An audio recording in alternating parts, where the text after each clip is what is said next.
Welcome everyone to the Healing Sexual Trauma Summit. I am Marcy Little, your host, and with me here today is Jane Hardwicke Collings. Jane, welcome. Thank you, Marcy. Thank you very much. It's lovely to be here. Thank you for inviting me. Yeah, it's so great to have you. Before I tell you all the amazing work that Jane does in the world, we'll just take a moment to get ourselves settled in the bodies as much as we can. It's an invitation. So if you feel like lowering your eyelids, go ahead. If you don't want to, no problem. And notice what's going on with your breath. Feel free to make sounds, audible sighs as you exhale. If moving your body right now feels right, any gentle swaying or even shaking something out, or your head, please feel free to do that. You can bring awareness into the feet. Notice the sensation of your feet touching the earth. And then bring awareness into the pelvis and let the pelvis get heavy.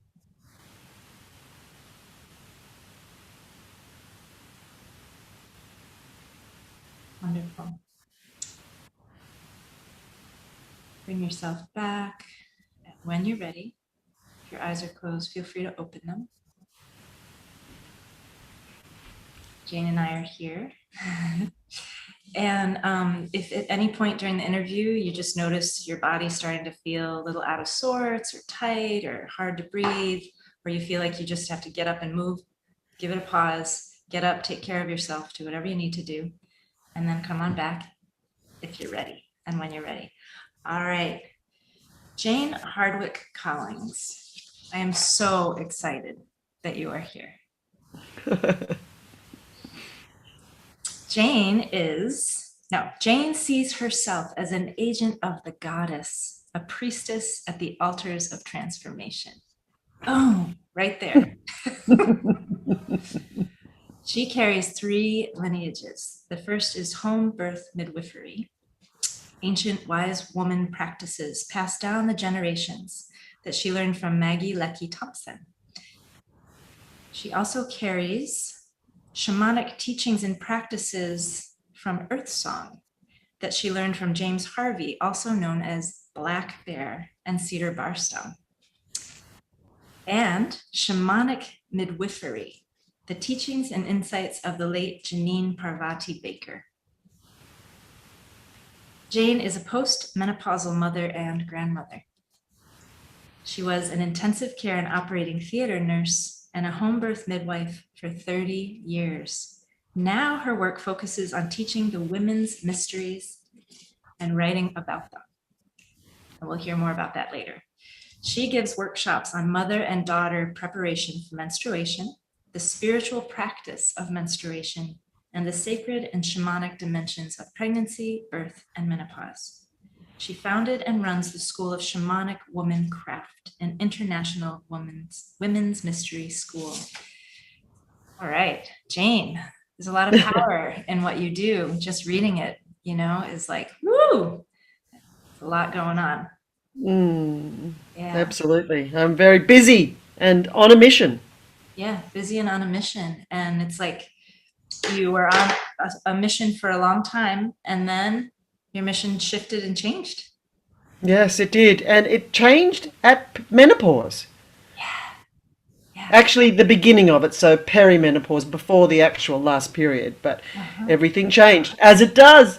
As it does, right? That crone time comes in and we get to reinvent ourselves. And I'm in that process myself, running this summit and writing a book and doing different work than I always did as well. So yeah, I think it can be an incredible time. Do you want to tell us anything more about yourself? Sure, yeah. So I live in the country in Australia, and I choose to live the magical life and to trust in the good reality. And I love to see the mythic story in my life. I find that's very encouraging, and it supports the parts of me that need to have the story to be living. And so I like to describe myself as fitting in the witch tribe. So witch is my tribe. And when I say witch, it's not a scary Disneyland evil thing with warts on her nose and chin, because witch actually means wise woman, and that's part of what we need to reclaim these days. So witch is my tribe, warrior queen is my station, and midwife is my role. So in my story of my life, I feel, as you said, to be an agent of the goddess on a mission as a warrior queen in the role of midwife. And midwife in the original term, so midwife, her domain, her realm of practice used to be from womb to tomb. Yes. Yeah, we need a midwife to bring us in, and we need a midwife who can help usher us out skillfully. Yeah, and not one who's taking over. So it's the midwife in the background. One of the things that I learned most during my 30 years as a home birth midwife was that I felt like I had done a really good job when the couple would say, "Oh, we could have done that without her." Amazing. Yeah. Yeah, that sounds like your role then would be to be a presence that empowers. And a guide as necessary and whatever, but must not be about the midwife. Gotcha. Focus is the mother in the birth scenario situation. Yeah. Right. So I ask all of my interviewees the same question at this point in the interview, which is, what made you want to be part of the Healing Sexual Trauma Summit? Well, trauma shows up. Sexual trauma can show up all the other trauma. Like all trauma can show up in sexual trauma. And I think in my work as a women's mysteries teacher, what I realized is that it's during our rites of passage and our menstrual cycle that we experience what can end up being sexual trauma. So I think that there's sexual trauma is one aspect of the trauma that we, in particular, if we're speaking of women now, carry, that is always present in all the work that I do as well. So I feel like I can offer this conversation some clues as to where sexual trauma may start and where it gets reinforced, and the places in our lives when we can work towards healing and all of that kind of thing. So I feel like sexual trauma is one of the faces, shall we say, of the wounded feminine and masculine of our patriarchal culture. So that's why I wanted to be involved in the summit, was to be bringing, say, for example, the menstrual cycle and childbirth and menopause to this story of sexual trauma, of healing sexual trauma. Yeah. So I hope that's useful, and I imagine it will be. Yeah, I like that. We're going to connect some dots here. And so Absolutely. So we're going to start with the origins of sexual trauma for all of us, I think, by talking about dismantling our internalized patriarchy. Exactly. So, we live in a patriarchy, and that's a real buzzword at the moment, but I just want to make sure everybody really understands what it means. And it's a kind of culture. So there are all kinds of cultures, and we are in a patriarchal culture. And the basis of a patriarchal culture is that men and the masculine are what is encouraged and have the power and are at the top of a hierarchy, and women and the feminine are at the bottom. So in a patriarchal culture, women are oppressed, and the feminine in both men and women is suppressed. So it's a culture that we live in, and you wouldn't necessarily know that it was happening. It's a bit like people use the analogy of how fish swimming in water can't see the water, so to speak. They're just swimming. And the analogy there for us in a culture is we can't actually necessarily see, although we can see it very clearly now with the pandemic, but we may not see the patriarchal culture, but we are in it. And so it is external to us, but it is internal as well, because we've all internalized the patriarchal culture. We can't not have. And every step of the way in our lives, all our rites of passage reinforce the values of the patriarchal culture. And I just want to get super clear. It's not about men against women or women against men. This is a co-creation, and it's something that started a very, very long time ago, but actually in the story of humans a minute ago, so to speak. So it's a relatively new concept in the evolution of humans, or not even evolution, in the life of humans. And but as I said, it's about dismantling the internalized patriarchy. So I've got some clues and ways to do that. Is that what you want me to talk about now? That'd be great. Okay, so the thing about the patriarchal culture and how to dismantle it is that if we don't dismantle our internalized patriarchy, nothing will change. So it's that classic little saying, it's an inside job. So we need to dismantle it on the inside, and then it will have an effect on the outside of us, because otherwise we're just all living and breathing the principles of the patriarchy and trying to change it, but still believing it in a way that we don't even realize we are. So the way to do this is to uncover our own stories that have been the reinforcing of the patriarchy. And these happen through all different ways, but especially, as I mentioned, our rites of passage. So dismantling the internalized patriarchy is rites of passage healing work. So we need to learn about what rites of passage are, how they affect us, when they happen, what to do about it, how to heal from them, and all of that kind of thing. So I could just go into a bit of an example about the menarche, our first period.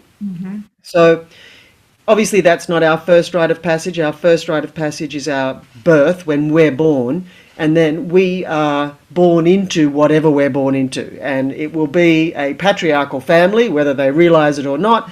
And the system that we engaged in, or our mum and dad, or whoever our carers were, whatever system they partook in to bring the baby forward, would have been reinforcing the patriarchal perspective through all the little rituals that happen. But just as a way of helping the listeners get some real suggestions for how to do this, if we think about our menarche, which is our first period, or menarche or menarche, however you've heard that term, average age 13, but can be, you know, from as young as 9 these days up to 16 or whatever.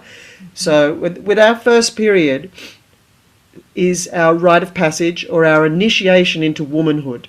And whatever happens at a rite of passage, whatever does or doesn't happen, whatever's said or not said, and whatever's going on in the world, your world, like in your family or immediate community, whatever's going on or not going on, teaches the person going through the rite of passage on a subliminal level, which means they don't even realize they're being taught.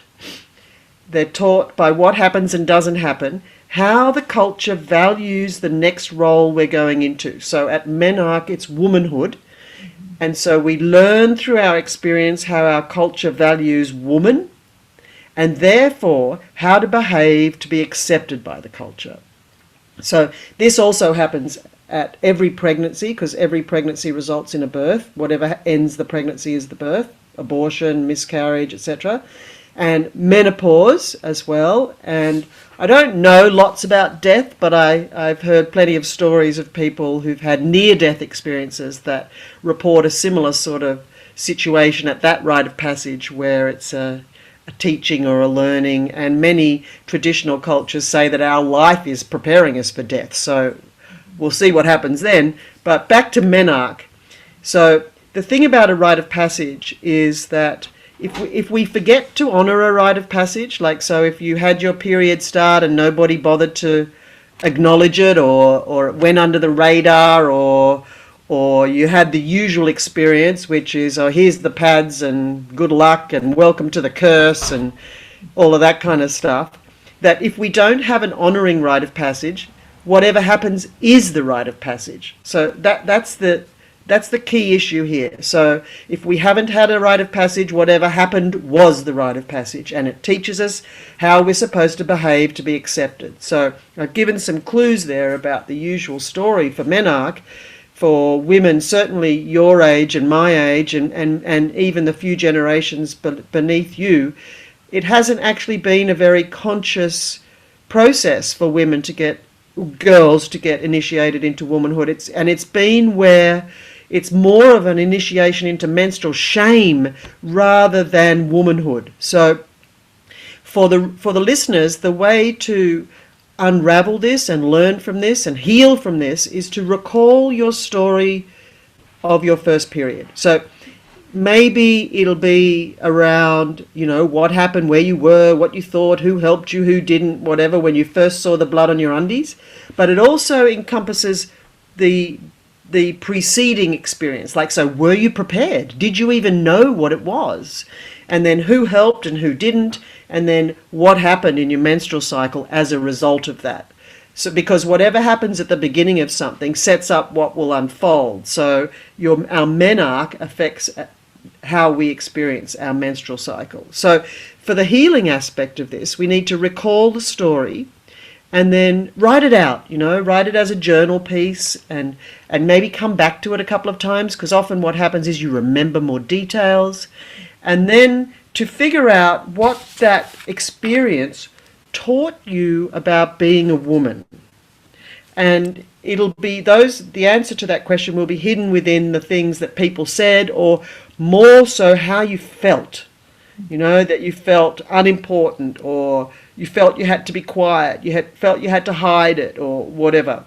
And those hold the clues for the messages about how you're supposed to behave to be accepted as a woman in our culture. So once you figure out that, then you need to craft a new message for your inner maiden, because she never goes away, and she is most likely in the driver's seat most of the time in her most wounded form. So a new message to her about being a woman is the beginning of the healing of that rite of passage's power over us, or creation of us.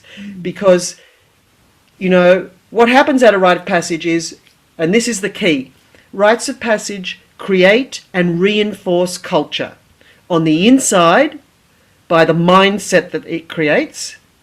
Being a woman is a pain in the ass and you've just got to hide it or whatever. And on the outside by everybody conforming to that. So that gives us the clue for where to do the healing from now on. Speaking of menarche again, we need to initiate our girls into womanhood in an empowering way, not in a, like, oh, here's the pads, figure it out for yourself, because it stays with us and becomes our template for womanhood. And we also need to initiate our boys into manhood in a powerful and empowering way, but that's men's work. And we need to encourage them to do that. And so we need to craft a new message for our inner maiden, something that's going to support her and empower her and have her develop resilience and capabilities and confidence and all the things that we want for ourselves and our girls and our young women. And then we have to reinforce that message to ourselves over and over and over. Now, we know about neural plasticity now. We all know about that. And we know about rewiring our brains with new messages. So we can do this around our menarche. And if somebody can't remember her menarche story, then that's a clue. Something must have overshadowed it, and that's common and unfortunate because it's a huge rite of passage. And so for those who can't remember it, what I suggest is you try and remember when you can remember bleeding, as a teenager, like, I don't know, on a summer holiday or a school trip or something. There'll be something that will stand out, and then try and track back each year. Was it like that last summer? Whatever, blah, blah. And figure out, when you can narrow it down to a year or whatever, what else might have been happening in your family or your world at that time that would have overshadowed it. So then you can get the clues. Sometimes things like grandma's dying or someone else in the family getting really sick or, whatever. But that in itself is a big message. Something overshadowed that, which is an unfortunate thing to be taking on. My initiation into womanhood, my huge experience has been overshadowed. So that's unfortunate. So we need to figure out what the story was, what it taught us about being a woman, create a new story or message for our maiden, and reinforce that over and over. You've got to figure out creative ways to do that, like maybe post-it notes on the fridge that say, you are a wonderful woman, and being a woman is powerful, and your body is beautiful, and whatever. Maybe even tattoos or whatever, but reinforcing this over and over and over so that we can begin again almost. We can correct the culture on the inside, the mindset, the beliefs, attitudes and fears about being a woman. Because just using menarche again as an example of an important rite of passage that reinforces whatever, is that just like a newborn baby is hardwired to expect that when it's born, its mother will look after it, so too is a girl hardwired to expect that when she reaches puberty and her menarche, her mother or mother equivalent and aunties, whoever, excuse me, will teach her about her body, about the menstrual cycle, and how to look after herself and look after the blood and what to do and how to rest and what the cycle even means. And that is rare, actually, and it's changing because women are wanting better for their daughters than they had for themselves. But that's an example of how we can go into a rite of passage, and double click on it, so to speak, to figure out what this taught us and then reframe that. So long answer, but there you go. Yeah, it was wonderful. And of course, while you were talking, I was going back and I was rebuilding the whole scene, and all these images and remembrances came up. And then how powerful it felt to me, just as someone taking in, the possibility of changing that time for myself, and owning it and experiencing it and living it differently, even at this age. I could really feel that. So that's a great gift you just gave us, taking us through that. Yeah. Yeah.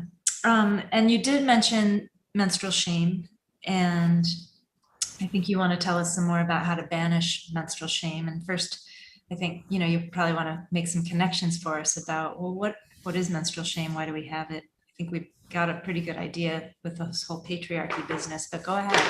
Tell us more about that. Yeah. So menstrual shame is just as the words say, feeling shame about the menstrual cycle, or about about your blood, or about the process, or what your body's doing or not doing, what you want to do or don't want to do. Shame is to feel really bad about something, and even verges on disgust and things like that, which so many women and men, this is not a women only thing, menstrual shame, blood shame, cycle shame is part of the patriarchy. In fact, from a PhD written by an Australian women's health worker, she says that menstrual shame is one of the organising principles of the patriarchy to maintain the oppression of women. So menstrual shame, what menstrual shame looks like is young girls in the toilets at school, terrified that someone's going to hear them unwrapping a tampon or a pad, that crinkle, crinkle, crinkle. That someone's going to know that I've got my period, and then that risks being teased. And that happens big time in the schoolyard. And when I was at school, we even had those crazy furnaces in the toilet that you had to put your pad in to burn it, and so the smoke would puff up above the toilets, and whoever walked out after that, she's bleeding, ooh, gross, and that was in a girls' school. So, this is not something new. This is something from forever ago. And actually, menstrual shame has its beginnings in all the original texts of the religions, the main religions. I want to just read just a quote here from this wonderful book that is called About Bloody Time, the Menstrual Revolution We Have to Have. So it says, anti-menstrual sentiment can be found in the key texts of all the major faiths. Christianity, Islam, Judaism, and Hinduism have all preached that menstrual blood and women who menstruate are unclean, impure, and responsible for everything from failing crops to contaminating meat. And it just got worse, right? So in various religions, different things were happening. And here's something worse or just as bad. So at the beginning of the patriarchy, Aristotle, so Aristotle was the Greek philosopher that so much of our thinking has come from, and he's one of the boss dudes, right? So he expounded a theory of women as incomplete males, as it were a deformity, and regarded menstrual blood as a lesser form of semen. So, if ever we want to figure out why we are where we are, then we do what the Buddha said, is figure out where you came from. So menstrual shame has its roots way back then, and it has just continued and gotten worse, actually. And there are still women in some communities in Nepal, I think, and we've seen it on the news in the last couple of years, who are banished to the cow sheds when they bleed. And there were some reports of women and girls dying in those cow sheds because it was freezing. So women aren't allowed in temples. There's so much around menstrual shame, so much so that we don't even realize it. Even the manufacturing of the products, they're scented, so that you can't smell. We are encouraged to think of ourselves as dirty and smelly and a risk to everybody, actually. So menstrual shame is everywhere, and it is reinforced all the time. In the advertisements for menstrual products like pads, they've only just in the last couple of years started using red fluid instead of blue fluid in the ads. We did a lot of research recently in the last few years, maybe about 5 years ago here in Australia, that book was the ending gift of. And there were women, we interviewed about 3,500 women. There were women who were surprised when their blood came that it was red and not blue because of the ads. And there were 35% of the women who had no idea what it was when their first blood came. They thought they were dying. So it's a tragedy how menstrual shame has affected us. And menstrual shame is passed down our red thread or our mother line, because how we witnessed our mother. Excuse me for a second, I just need to... Sorry. How we witnessed our mother manage her menstrual cycle is the beginning for us as well. And, if we never saw that, then we don't even know about it. So how to banish menstrual shame is firstly to recognize that you're living it, and then to work at unraveling in the same way that I was suggesting for the menarche, because that's where it would have kind of come in big time, to create a new message and to live that in with our menstrual cycle, to live and bleed shamelessly. So not hide it. The ultimate expression of that would be that we insist that our workplaces have menstrual and menopause workplace policies. not women, you know, having a sickie because they can't get out of bed because they're either, you know, bleeding torrentially or have incredible menstrual cramps, or they're vomiting again from the pain, or they have endometriosis, or whatever the way it shows up. And then menopause as well, where women who hardly sleep in the night and then they've got to show up at work the next day. We need to stop ignoring that women are cyclical beings, and we need to accommodate us in whatever way we live it, wherever we are, in the family, in the communities, and in our workplaces. And so beginning to banish menstrual shame is about not living it. So all of these things can be done in so many different ways, on so many different levels. Like, we can do it shamanically, where we go and do journeys to speak to former parts of ourselves, to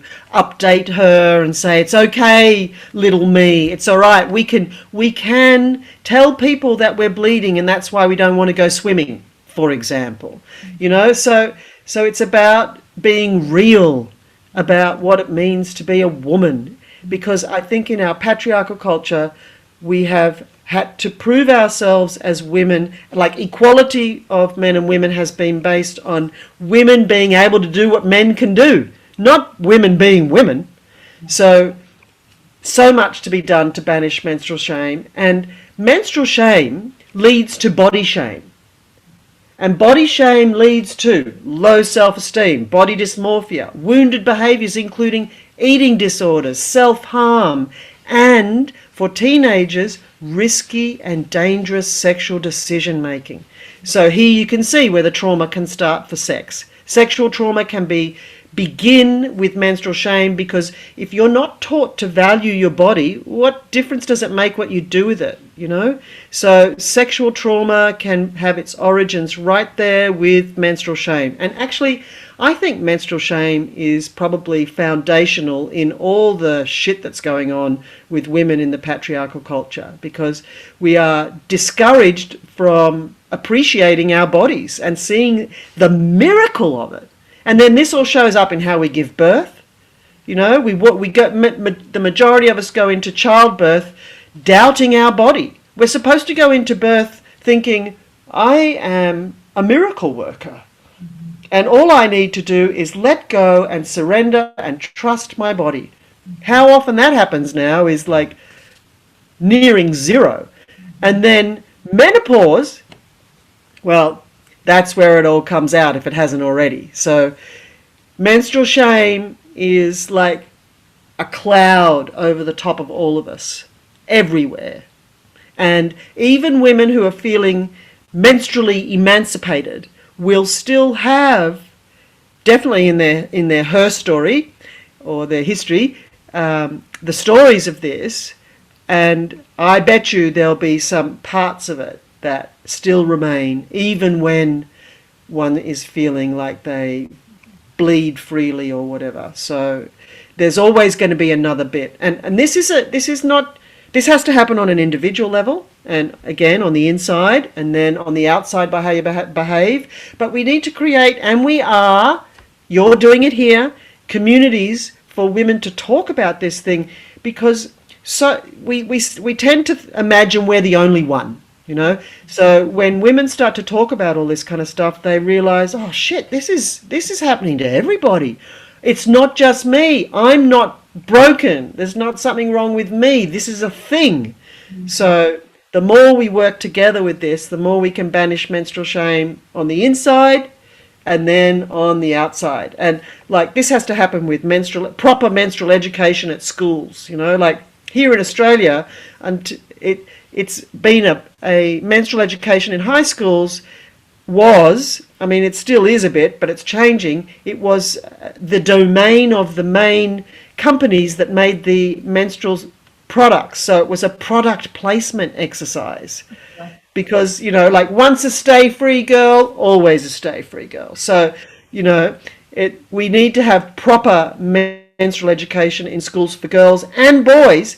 And also, I know I'm talking a lot, but I just want to say this one more thing, that for mothers to openly menstruate with their little kids, with their tiny children, because you don't get to go to the toilet on your own anyway, so you'd have to be doing some clever gymnastics to hide what you're doing if you're changing a pad or a tampon. So it's the opportunity to teach the children what's going on. You know, oh, mummy's blood's here again. So, oh, okay, great. Not okay, ugh. Oh, great. That means we're going to slow down today. Maybe we'll have an extra cup of tea, or we'll play in the garden a bit more today rather than rush around. So you get to teach the children about how to honour the bleeding phase of the cycle, which is just a small part of the cycle, right? Not the whole cycle. And it's especially important for the boys there, because there's only a window of time when the little boys will follow their mother and want to know everything about what she's doing. So that's the opportunity to teach the boys. And by helping them understand that when mummy bleeds, it's time to slow down, or however you frame it, it's not a weakness. Slowing down is not a weakness, although our patriarchal culture would like us to think that, because it's a 24/7 on, no rest kind of mentality. But if we can show our boys that we respect our cycle and we rest like it's like an inner winter for us, then we're helping them in their lives ahead with their sisters if they have siblings, their friends that are girls and their girlfriends, and how they'll be a partner.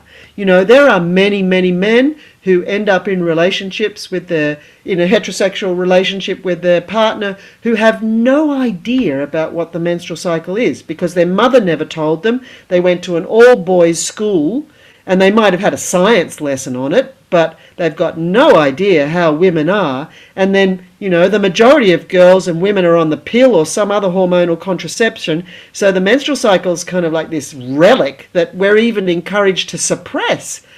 All those messages need to stop, and we need to reclaim feminine knowledge, wisdom, and power, or else we're doomed.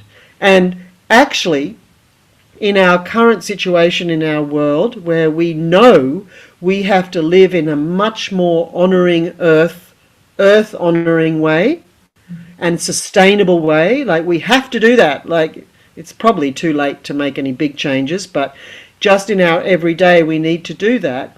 And funnily enough, the clues for how to live an earth-honouring and sustainable way are hiding in plain view in the menstrual cycle.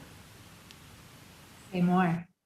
Say more. Can you say about that? Okay, because the menstrual cycle is running our lives, whether we realise it or not.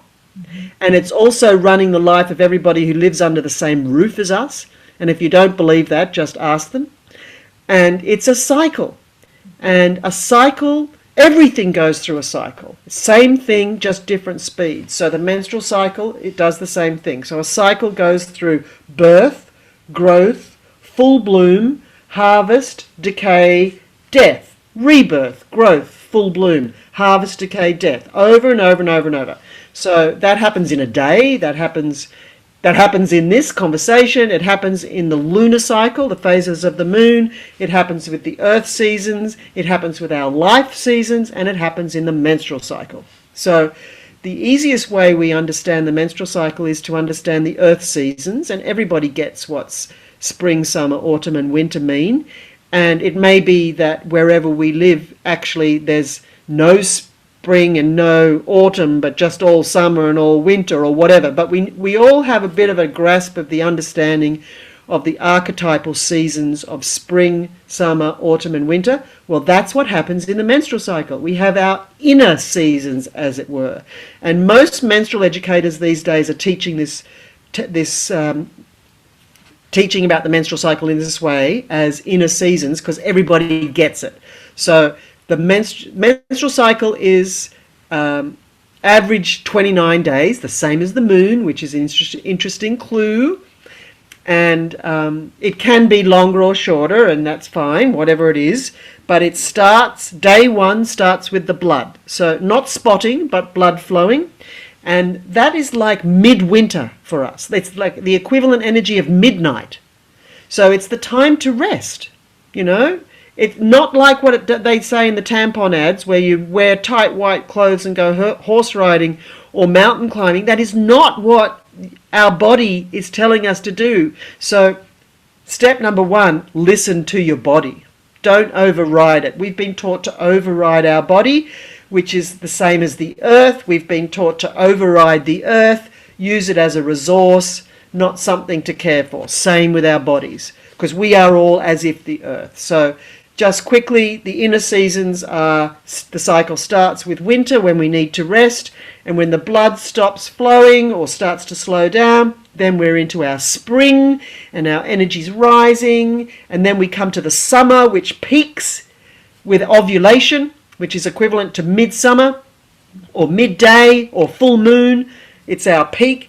And then we go through our autumn, which is our harvest time, a time for reflection, a time when the results of the cycle show up, and that's what PMS is. Everything that's not working in your life shows up in week 3 and 4 of your menstrual cycle, so you can get rid of it with your blood. And then we go back into the winter. So it's the clues for how to live an earth honoring and sustainable life hiding in the menstrual cycle are due to the flow of self-care required through the cycle by honoring our inner seasons. Is that a good, quick enough explanation? Yeah, that's great. Thank you. You connected that. All right. So we're reclaiming our menarche. We're reclaiming our menstrual cycle, and now we're going to reclaim childbirth and menopause. Absolutely. This is so important. And we need to reclaim childbirth from medicine. We need to unhook from the fear-based medical mindset that has captured childbirth and turned it into a risky event that most people are scared of. So this is, birth works. Look at the population on the planet. Everybody, everybody was born, and 80% of the births in the world happen in third world countries, and usually without a midwife or anybody who's doing anything. So birth works. Michel Audant, who's an amazing French obstetrician who's a champion of natural birth and midwives and home births, he's famous for many quotes, and I'll just have to paraphrase it, but he says, we can't help birth. We can't fix birth. There's nothing wrong with birth. But what we can do and what we are doing is hindering birth. Yeah. Birth, like the menstrual cycle. So just back to the menstrual cycle quickly, because it leads to birth, right? So the menstrual cycle is a stress-sensitive system. And it is like our 5th vital sign and a barometer of our well-being, to quote Alexandra Pope. So everything that's not working in our life shows up in our menstrual cycle. Any imbalances, any toxins, anything that needs our attention shows up in our menstrual cycle and our body. So if we've ignored that, which most people do, we land here ready to have a baby. We've got no idea how our body talks to us. So we're not prepared for what labour is, which is an invitation within to an altered state of consciousness to surrender and let the birth force move through us, which is what menstruation can teach us, what blood teaches us. But without that, we come to the birth altar, the altar of transformation, the rite of passage that changes us from one version of ourselves into the next version of ourselves, from woman to mother, and mother of 1 to mother of 2, 3, 4, whatever. This very different creature each time. And again, whatever happens during the rite of passage teaches us on a subliminal level how our culture values mother, and therefore how to behave to be accepted by our culture. And here in Australia, about half of the women give birth vaginally with no forceps or cesarean.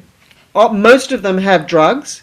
There are generations of men and women growing up knowing that women can't give birth without medical help. So if we need medical help, we give great thanks. But mostly we don't. And mostly the procedures and policies of practitioners and hospitals are set up to have that run smoothly, not to serve the woman. So what happens at childbirth is whatever needs to happen. So basically, let me just reframe that. I believe that we have the birth we need to have that teaches us what we need to learn to take us to the next place on our journey. And our first experiences of birth, be that an abortion, a termination of pregnancy, a miscarriage, or any sort of pregnancy loss, or the baby being born, our experience is as if a readout of our mindset, our beliefs, attitudes, and fears about ourselves and our bodies, and a culmination of our life thus far. So we have the experience that teaches us whatever the next thing is we need to learn. And so I'll just give you a quick example of that in my own story. So my first birth, and I was a home birth midwife at this point, and I was planning a home birth, and I ended up getting to pushing, and I pushed for hours, and I couldn't budge his head. I didn't know it was a he at the time, but I couldn't budge his head, and I ended up going to hospital and having a second stage cesarean, and I realized that the head I couldn't budge was my own. I was trying to control the situation. I didn't even realize I was. And what I learned from that birth experience was the importance, necessity of surrender. But I didn't surrender. And I didn't even know that I didn't surrender. And I didn't even know that I didn't even know how to surrender. So that birth taught me about surrender, which unraveled my whole life, and taught me about why I felt I needed to be in control from childhood trauma and previous rites of passage, and therefore why I never felt safe to surrender. And so that's how it showed up in my childbirth experience, my first one. So we can learn so much from our birth experiences that sets us off on our healing path. So reclaiming childbirth means to not only see it as a normal, natural rite of passage, but also for the healing it can offer us in our life story so far. And the quality that we learn about ourselves in birthing each of our babies is the quality we need to bring to mothering them. And we can also apply that to the other things that we birth as women, because when we are in our fertile years, in the summer season of our lives, we conceive, gestate, and birth all manner of things besides human babies, like careers, businesses, projects, gardens, and whatever. But whatever you learn about yourself in that process is what you need to bring to nurturing it. So it's a place where so much trauma happens today. In Australia, and I guess it would be worldwide and probably worse in many situations, 1 in 3 women experience birth trauma. And that is not a good place to start mothering from. You know, that's definitely behind the 8 ball, so to speak, or on the back foot. We want every woman to emerge from the birth altar empowered and confident and knowing she has everything she needs within her to fulfill her job as mother. Because that's the job description for mother, right? Do everything. Now, so, you know, if you start from a traumatized place, it sets you up for postnatal depression, and lots of women, so 1 in 3 with birth trauma, 1 in 10 of those women have post-traumatic stress disorder. And that is a tragedy for mothering, you know. So it's a time that we need to be coming and gathering around the women who have experienced trauma and post-traumatic stress, and we need to work together to to demand of our practitioners and our maternity care services a better deal. You know, 70%, I think it is, or 69% of the women in a recent survey said that their birth trauma was because of their interactions with their carers, the midwives and the doctors, because of what they did and what they said. That was the trauma. Like, that, to my mind, is inexcusable and fixable tomorrow or right now. So the system is not serving the women, it's serving itself as a conveyor belt style efficient production line, and that has to change. So reclaiming childbirth looks like that, as well as healing from our childbirth trauma.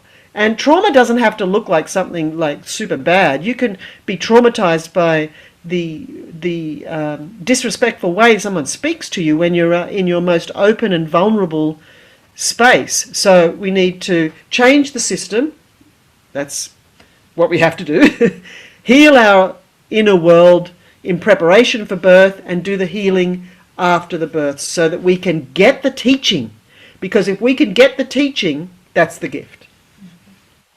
Ooh, all right. So we are coming to the end of our time. And in a few words, and I don't mean to put you under any kind of time or word pressure, but did you want to say anything about reclaiming menopause just before we transition? Yeah, absolutely. So menopause is as a midwife, I didn't think there could be anything more transformational than giving birth until I went through menopause. So menopause is, I don't know, I think it probably matches childbirth as being the most feared thing that women have to experience. But there's a big clue here.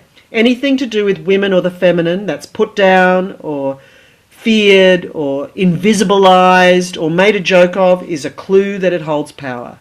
Yeah. So menopause is a rite of passage into our wise woman years, and it's another labor and birth, and it takes as long as it takes, and it will do what it can. It's a process where we change. It's not called the change of life for nothing. We change, and the changes happen in ways that we have no idea that they're going to look like, because we've never been like we're going to be post-menopause. The only closest similarity is pre-menarche, so the wild teenager, pre-menarche, or young maiden in her wild freeness. She's the closest relative to the post-menopausal woman, but obviously different in so many ways. But so menopause is the opportunity for us to do all the healing that we need, because as Dr. Christian Northrup says, everything that you swept under the carpet comes out at menopause. So my quick word here would be, don't be frightened of it. Be courageous. Get support on every level, because everything's going to come up, especially sexual trauma, because everything changes sexually after menopause. So I think that if you don't bother with sexual trauma, don't worry, it'll come out at menopause. And what I would hope, is that you have a supportive partner who can ride those big waves with you. Or if you're without a partner, then you can learn by what your body is telling you, what trauma is there, and how to heal that. Yeah. Wonderful. I love the image of being a wise woman who has all of the life experience, but also gets back that wild young self at the same time. What a wonderful marriage of being, Yeah, wonderful. Okay. Jane Hardwicke Collings, you have a gift that you want to offer us. Tell us about it. Okay, so it's a writing that I did several decades ago, and it's called The Her Story, as opposed to the His Story or History. Get it? History is his story. So this is the Her Story, the effects of the patriarchy on the feminine and women. So it's a collation of things from many, many different books and resources. And so it's a story, and it's not a very nice story. It's definitely not a bedtime story. It's a sit down in the bright of day with a cup of tea and read the story and talk to somebody after you've read it, so that you can do a little bit of a debrief. And what I think you'll find when you read it is a lot of your unanswered questions answered, and even a lot of unasked questions answered. And one of the things, just quickly, when my youngest, who's now nearly 30, was in elementary school, primary school, and he came home with the usual assignment, and I remember having it as well, and the question is, when did women get the vote? And I said to him, don't you think that the right question is, why didn't women have the vote in the first place? So this is the story of that, why women didn't have the vote in the first place. This is the answer to, how the fuck did we get into this situation? This is where we've come from. So it's a gift in that it's a reminder, and it's something that everybody needs to remember. It's the European story, but the same story happened everywhere. And all the countries that were colonized, this was what was brought with the colonizers. So that's my gift, and I would really encourage everybody to share it with everybody that they can. Okay. Jane, I want to thank you for being with us today and sharing all of your wise woman know-how, your witchy self, and all the ways that you are wonderful. Oh, thank you so much, Marcy. And thank you on behalf of everybody for what you're doing. You know, our world is relying on people like you to spread the word. So thank you so much. Yeah, thank you too.